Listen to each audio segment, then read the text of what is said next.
For afl-cwa.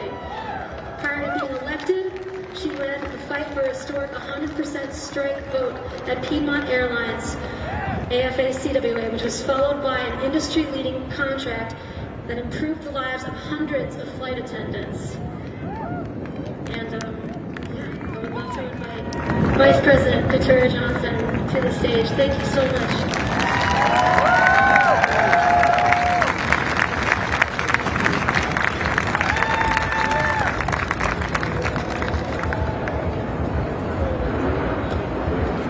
What up, Philly?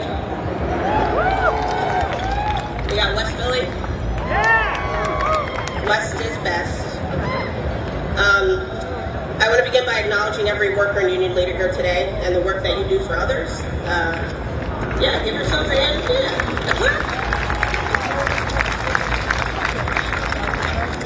The successful execution of your visions and goals reflect the strength of our union, and it is ultimately what makes us successful. Philly is home. Philly is where I came out. It's where I've grown up and built the most incredible community. And I am so grateful for this opportunity to kick this off and be with family, fighting for all of our siblings in the city of brotherly love.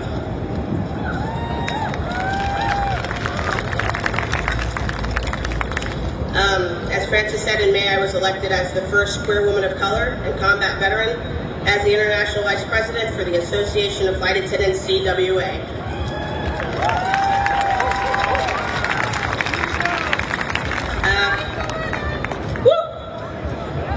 4 years before that, I served as the local president of Piedmont Airlines based in Philadelphia. I learned hard lessons. My resiliency was tested and my patience was practiced. You know, we've all dealt with companies who have little to no regard for our livelihood, health, and safety. We can also call these basic fucking needs, all while expecting us to perform at 100% during the height of the COVID-19 pandemic, while they stayed in their offices with the doors shut and their feet on the desk. In response to these corporations not doing their jobs, which is unacceptable, we as a community of flight attendants put pressure on the company to get paid COVID leave, to have our sick banks restored, and to have access to personal protective equipment, among other basic needs during the pandemic. We were overwhelmingly successful not only for the flight attendants, but also for the pilots, the ramp personnel, the gate agents, the mechanics, many who are represented by CWA.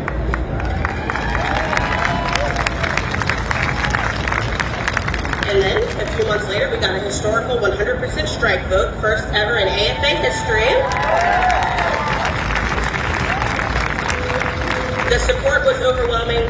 Flight attendant siblings and other unions showed up, showed out, and supported. They understood the assignment. We need to continue to engage in social justice work to make sure that we are supporting all of our siblings in the labor movement and everywhere. When we build community, we need to focus on those who are most impacted by injustice and create visions for what labor justice looks like for them. Because when we fight, we win.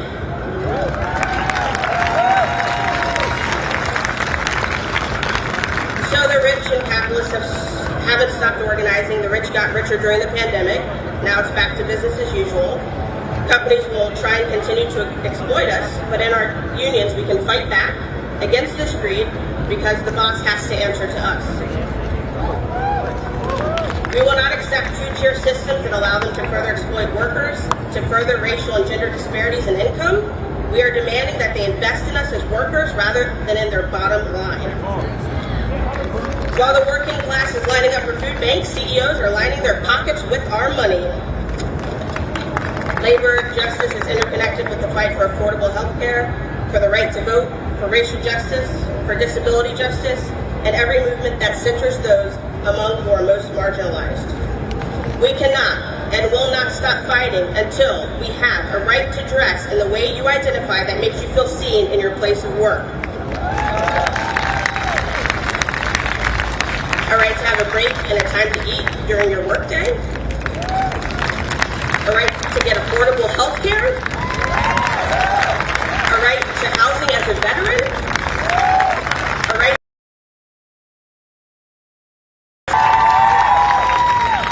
and a right to read whatever you want, wherever you want to.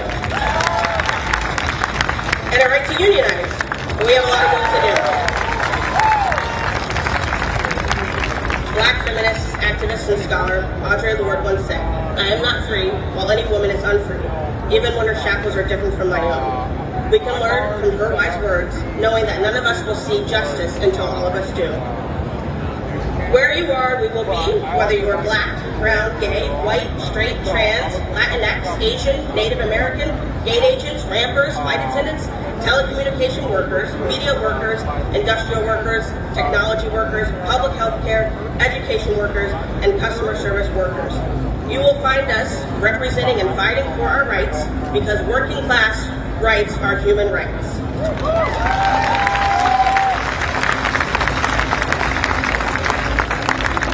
Protect queer black women, protect trans folks, bring Brittany Griner home. Philly, I fucking love you. Solidarity forever.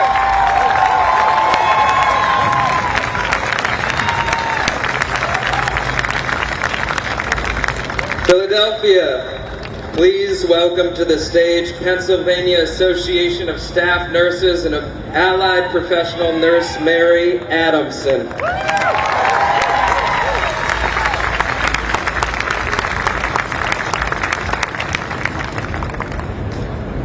Hey everybody, I'd like to start out with the chant.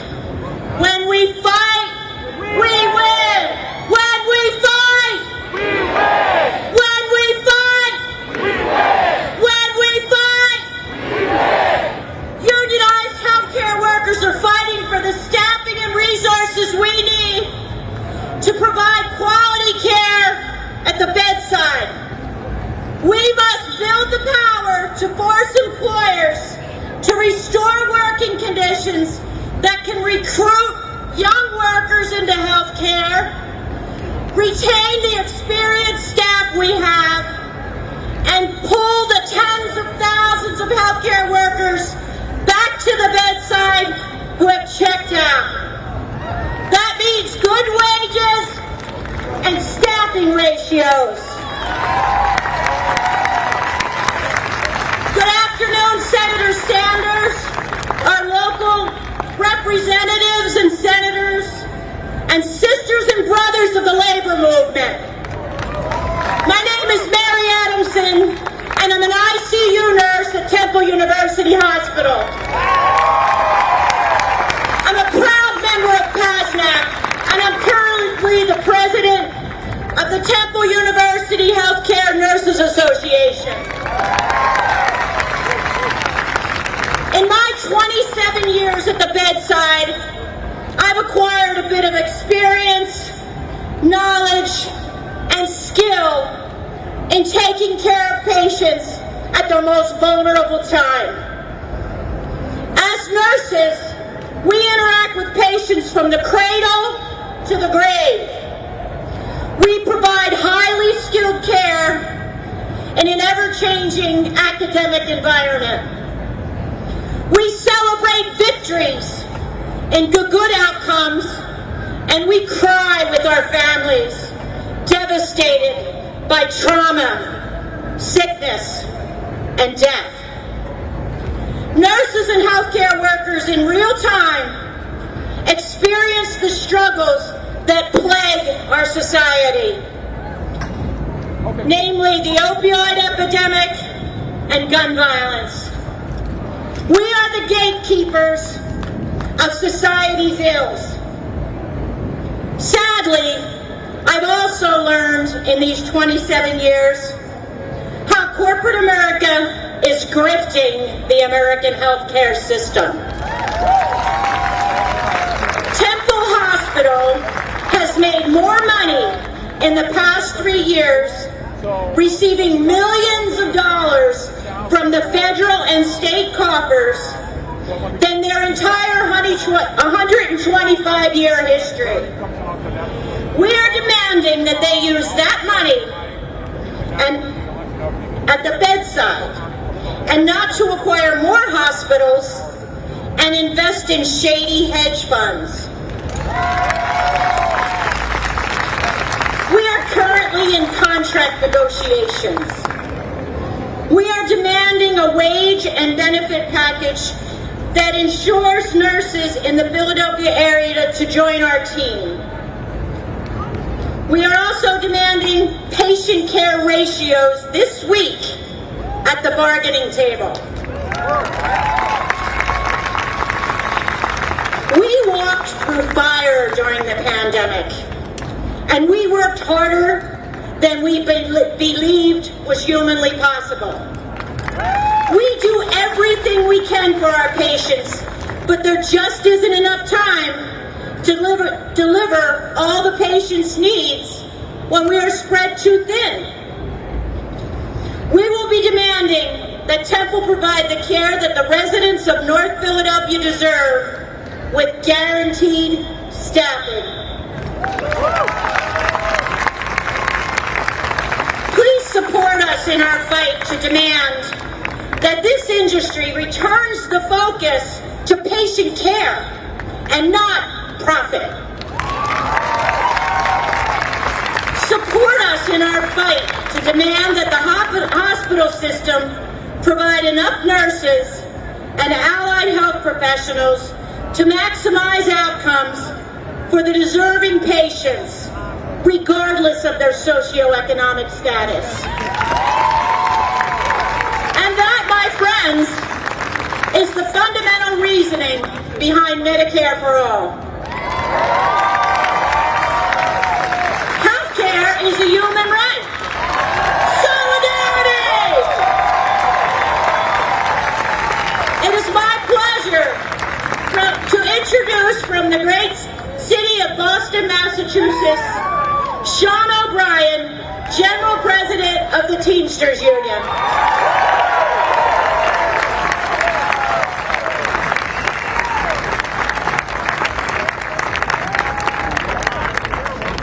Where's the Teamsters? They in the house?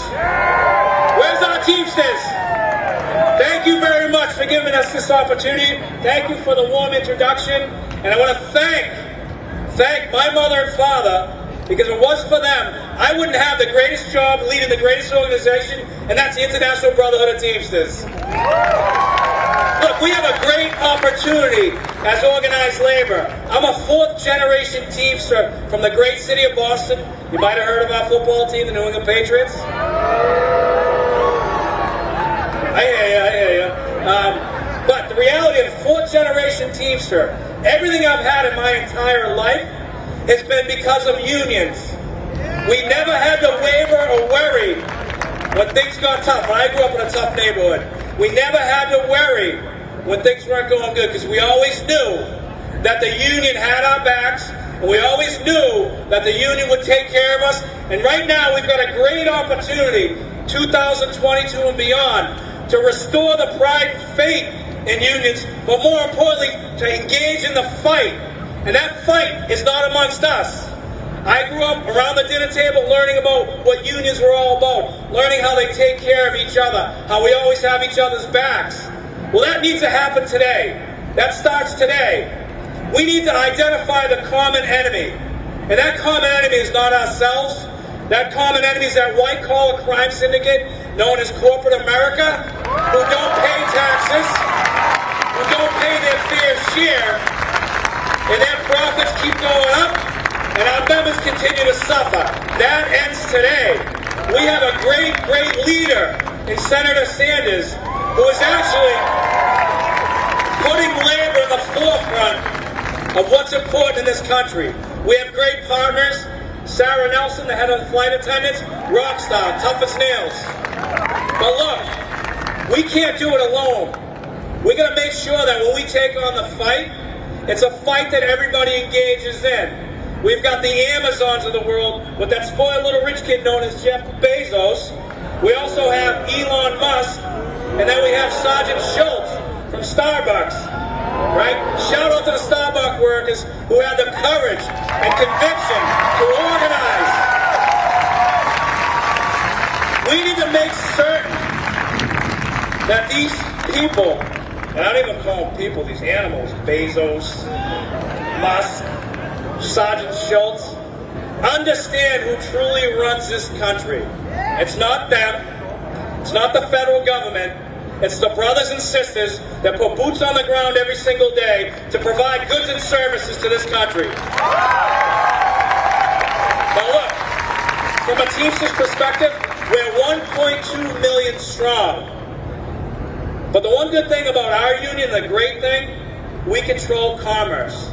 During the pandemic, which people get amnesia, the Bezos of the world, the Musks of the world, Sergeant Schultz of the world, they all get amnesia. During the pandemic, when our members were out there providing goods and services, making certain that e-commerce kept moving, making certain that rubbish was picked up, making sure that shelves were stocked, these people are calling our members, our brothers and sisters, heroes. Well, now that the pandemic's basically over, we looked at as zeros.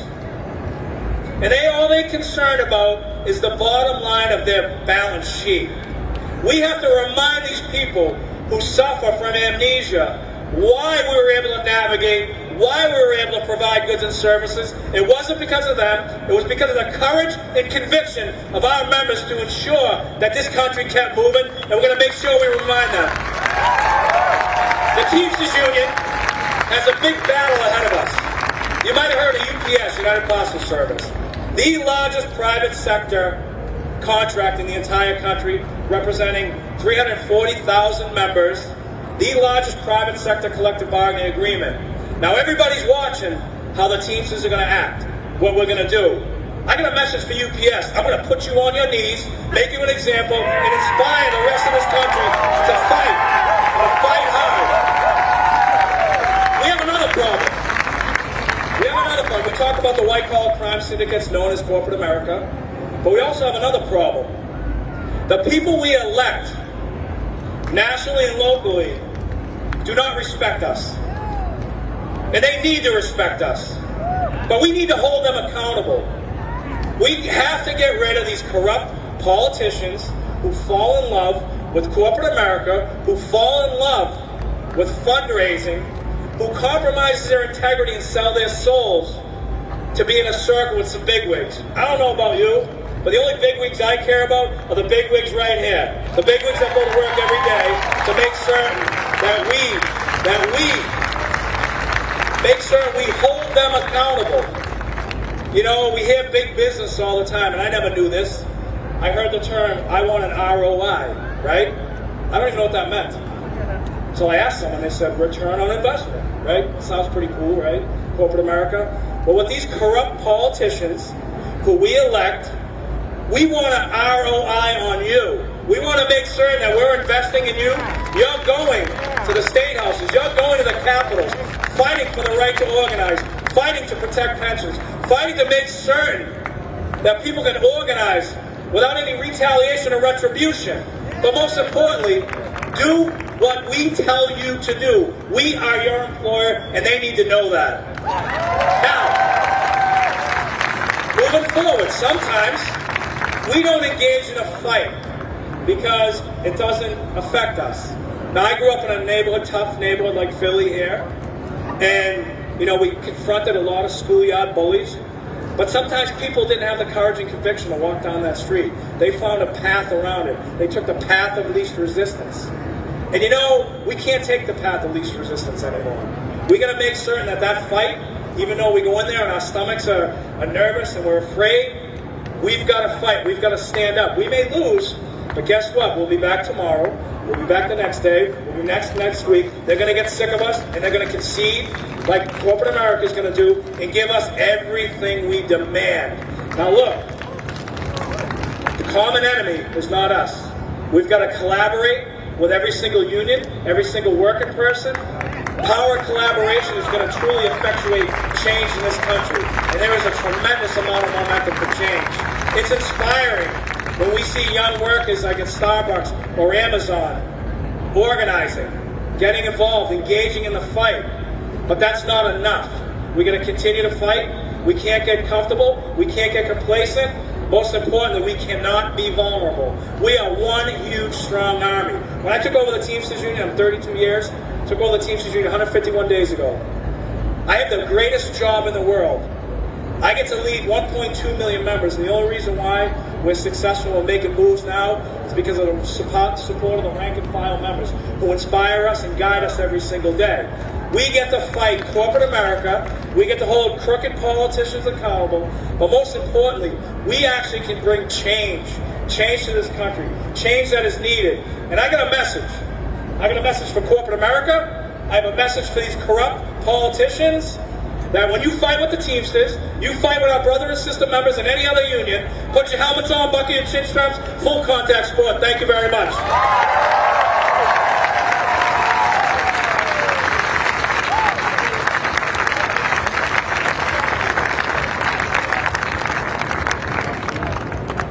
Now, I was brought up by an Irish Catholic mother who was tough as nails. She brought up her 3 younger brothers in the projects of Charlestown, Mass. in Boston, and she brought up 3 others just like me. Isn't she blessed? The one thing that I know about my mother is she has courage, conviction, and she had the strength to survive and lead. This person I'm introduced right now has been inspiring me. Haven't known her a whole lot, but I love what she does. She's a rock star.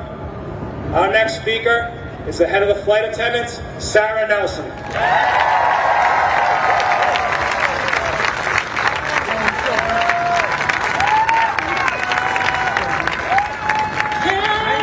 Feel the love tonight. I was feeling it from Sean there for a minute. That felt pretty good.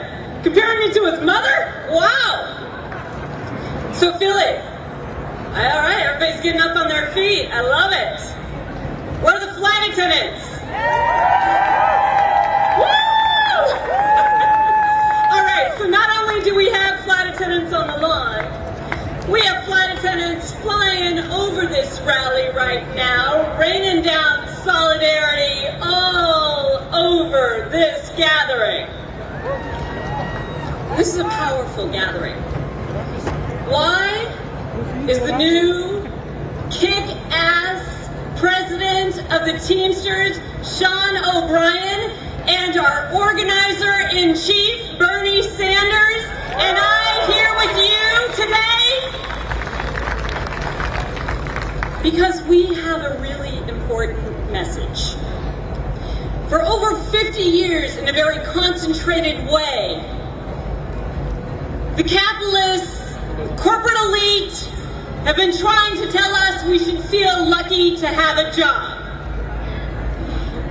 Starting right here, right now, we're going to tell them for the next 50 years they should feel lucky to have our work.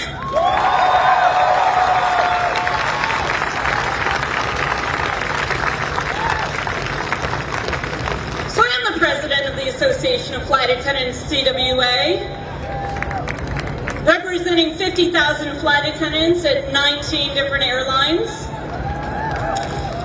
And I know the power of solidarity because I have lived it. In my first days on the job as a flight attendant, when United Airlines didn't pay me, it was a flight attendant who tapped me on the shoulder in my hour of need, when I didn't even have a penny to get something to eat. And she handed me a check for $800 and she said, number 1, you take care of yourself, and number 2, you call our union. And I did call our union, and I had my paycheck the very next day. But I learned everything that I needed to know about our union in that moment when she was standing in front of me. Because in our unions, we are never alone. And in our unions, we can organize the care that we have for each other and get the most out of it.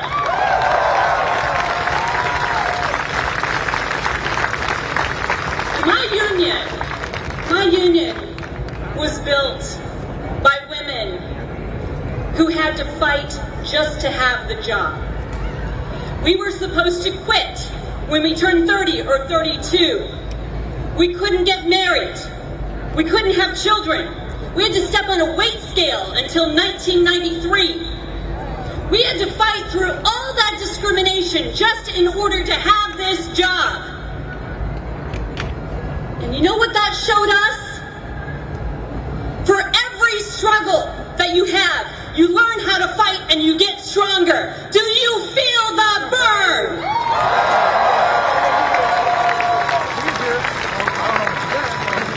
So I'll tell you something, there's a lot of people wringing their hands right now, saying that our democracy is on the brink of collapse. And I'll agree with them. But they're missing the point.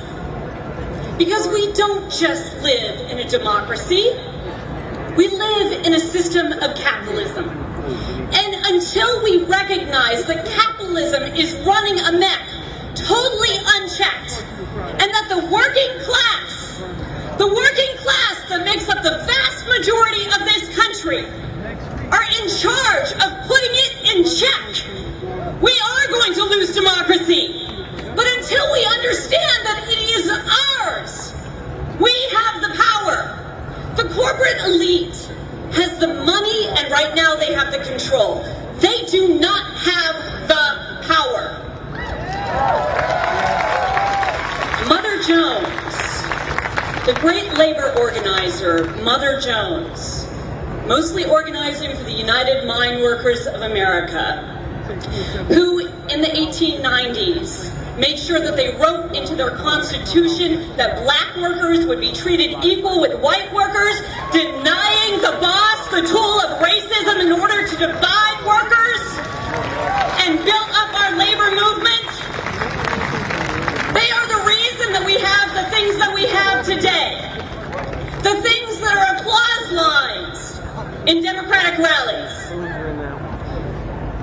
And this is sort of funny, okay? The 8-hour day? Yeah, that was in my contract as a flight attendant in 1946. We haven't seen the 8-hour day in a long time. Anybody else seen it? Where's it been? It was stolen from us when they tried to steal our unions from us and tell us that we were better off fighting with each other, being divided, than standing together and demanding what we are due. Racism and sexism have been the premier tactics of the boss from the beginning to divide us. It doesn't matter where you came from, what gender you are, how you identify, who you love, where you worship, or whether you worship at all. If you work, you create all the value in this country. And so back to Mother Jones, she said, the capitalists say there is no need of labor organizing, except the fact that they themselves are continually organizing and show their real beliefs. They want the most work for the least amount of labor. They will take us back, these are not Mother Jones' words, these are mine. They will take us back to a plantation economy, all of us, if they can. The workers built the palaces and created all the worth, but neither spend what we make or dwell in the palaces. If you would only understand that you hold the whole solution in the palm of your hands. For if every worker in every industry were to simply hold up, the capitalists would yield to any and all demands, for the world could simply not go on. So you'll notice that the organizer-in-chief brought us together, but there is no other politician speaking here tonight. Because this is not about politics. It is not about Democrats or Republicans or independents. It is about the working class. And I'll tell you something. I remember very clearly standing in my kindergarten classroom, in Miss Muldoon's classroom, every morning, starting with the Pledge of Allegiance. And that pledge ended with liberty and justice for all. The people write the rules of this country, and it is damn time that the people take up our place and set the agenda for this country. There are no parties. It is our party. It is our country. It is all of us together.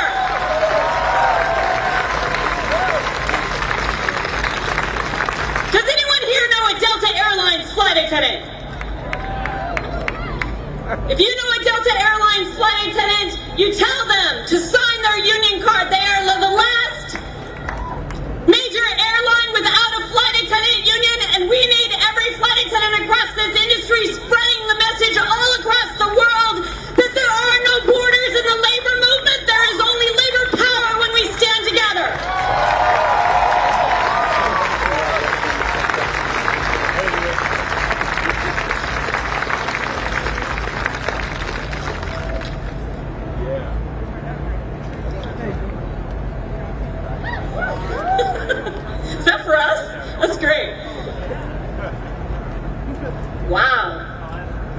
is awesome. I want you to turn and look to everyone around you. I want you to take in your heart when you say this to all the people around you. I've got your back. Tell them, I've got your back. I've got your back. And we're taking our country back. If you are done with pension defaults for Main Street and stock buybacks for Wall Street, build your union. If you believe that health care is a human right, build your union.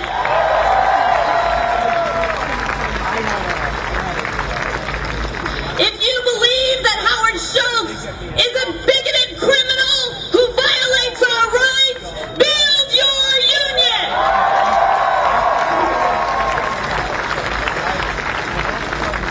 If you believe that we should focus on saving the earth for all the people on it, rather than supporting billionaires who want to fly their dick rockets into space, build your union.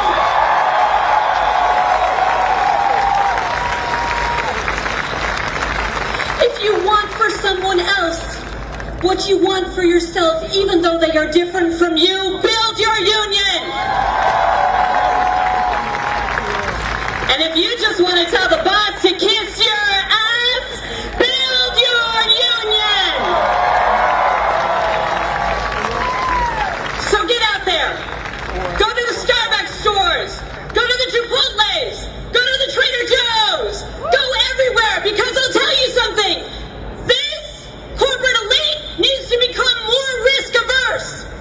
They need to be scared. They have spent the last several decades trying to make us feel shame. They're trying to make women all over this country feel shame right now so we won't speak up. They got the wrong woman. And I'm bringing every other woman with me to tell them I'm yours.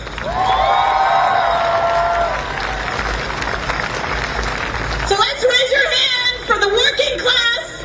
Let's go build our unions, have each other's backs, and let's feel the burn. Feel the burn. Can I invite up here the amazing, the inspirational, the man who changed the conversation, made it possible for all of us to imagine the power that we have by standing together and having each other's backs. Bernie Sanders!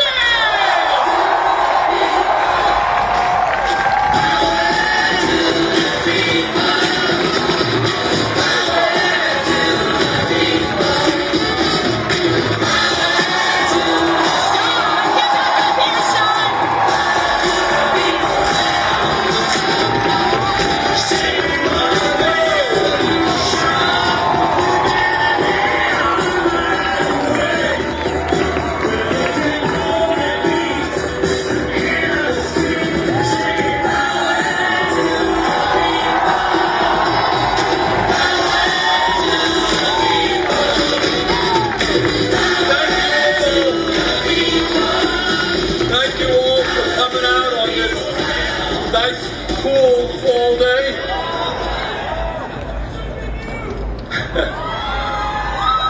Well, it is me. I'm here with you.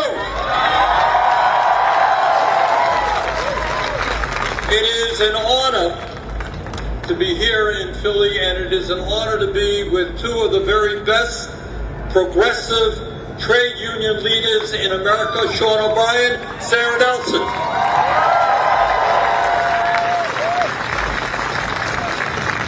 And what Sean knows, and what Sara knows, and what every person here knows, is that when you are a member of a union, you get better wages, you get better working conditions, you understand the concept of a pension, and you know what? You're not just a cog in a machine, you're a human being who has some rights. So we are here to say loudly and clearly that if we're going to save the middle class of this country, we're going to grow the trade union movement. Workers are going to have a voice on the job. They're going to have a voice in Washington and in their state capitals all over this country. And I'll tell you why we need to grow the trade union movement. Because the time is now to take on the oligarchy that is running this country.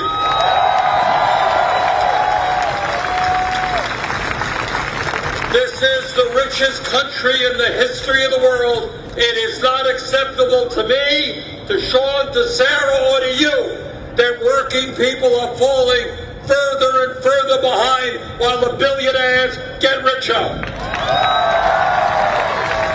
And we're here to say we're going to stop their greed. They cannot have it all. And as Sean and Sara said, we're not going to let the demagogues divide us up based on the color of our skin or where we were born or our sexual orientation. We believe in human solidarity. We're going to stand together and take on the big money interest. I grew up in a 3.5-room rent controlled apartment, and I'll be damned if I'm going to allow the billionaires to determine what happens in this country. I want to tell you some things that you're not going to see in the corporate TV and you're not going to hear in the halls of Congress. And that is that right now in this country, we have more income and wealth inequality than we've had in 100 years. Can you believe 3 people now own more wealth than the bottom 165 million Americans? That is a moral outrage. It is not acceptable that 45% of all new income, 45% goes to the top 1%. And it is absolutely outrageous that CEOs of large corporations now make 350 times what their workers make. Now, all of us know that in this country we have some serious problems regarding addiction, drug addiction, alcohol addiction, tobacco addiction. But there is another kind of addiction that we don't talk about enough, and that is the addiction of greed. How much money do the billionaires want? I mean, you might think that 100 billion is enough, but apparently not. And we are today united in taking on greed. We are united in making fundamental changes in our national priorities.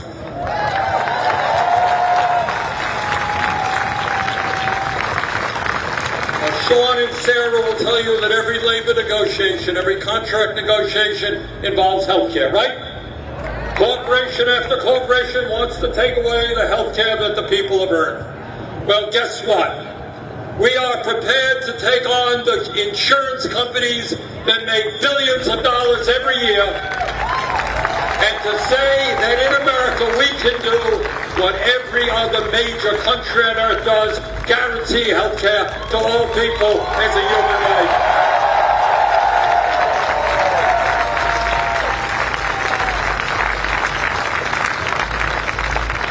Today we say, it's kind of a hackneyed understanding, we all know it, children are the future of America. Now, if children are the future of America, why do we have in this country the highest rate of childhood poverty of almost any major country on earth?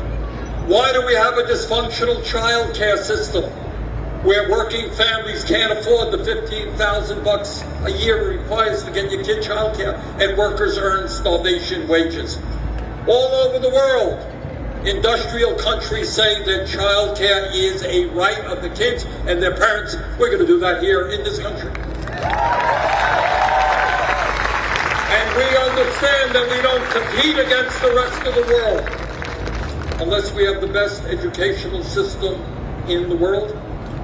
And we don't have that when hundreds of thousands of bright young kids can't afford to go to college, and when millions graduate with student debt.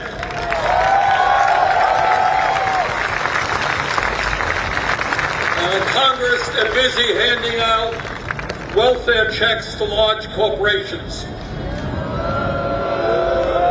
Now, I think that maybe now is the time to tell 45 million people we're going to forgive all student debt in this country.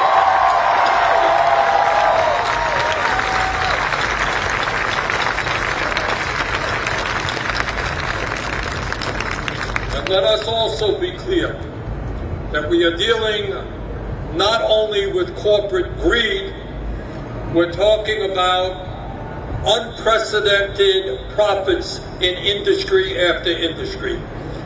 While they charge us $4.50 for a gallon of gas, ExxonMobil and the other corporations are making record-breaking profits. And we're talking about an incredible concentration of ownership in this country. This is what oligarchy is about. Major corporation after major corporation controlling sector after sector. 3 Wall Street firms controlling assets of $20 trillion, the equivalent of the GDP of America. It is time to break up these trusts. It is time to have competition in the American economy. It is time to raise the minimum wage to a living wage.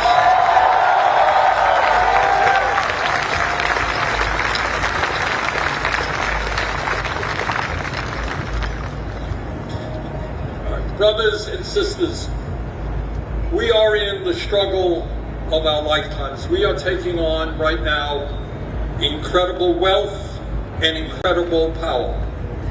And what they are trying to do to us is not only make it harder for workers to join unions, and we're seeing the young people at Starbucks and Amazon forming unions, and yet these large corporations are refusing to sit down and negotiate a first contract. And our job right now is to tell Bezos and Amazon, Schultz and Starbucks, sit down with your workers and negotiate a fair contract.